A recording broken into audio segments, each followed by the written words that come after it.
Sila pala ang mga lalaking dumaan sa buhay ni Bea Alonzo. Number 1, Miko Palangka.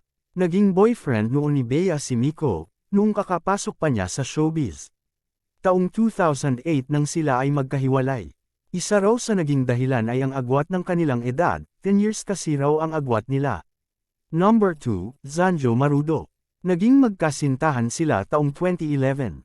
Tulad ng ibang mag-couples ay nakaranas din ng hindi pagkakaunawaan si Zanjo at Bea. Taong 2015 nang umugaw ang balita na naghiwalay na sila.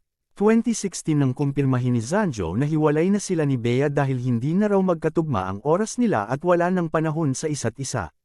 Number 3, Gerald Anderson.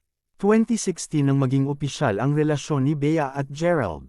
Nagkahiwalay sila taong 2019 dahil umano sa third party. Saad pa ni Bea hindi niya kayang makipagkaibigan sa taong hindi mapagkakatiwalaan at walang pananagutan sa kanyang mga aksyon. Number 4, Dominic Roque. 2021 nang kumpirmahin ni Bea sa isang interview na sila na ni Dominic Roque.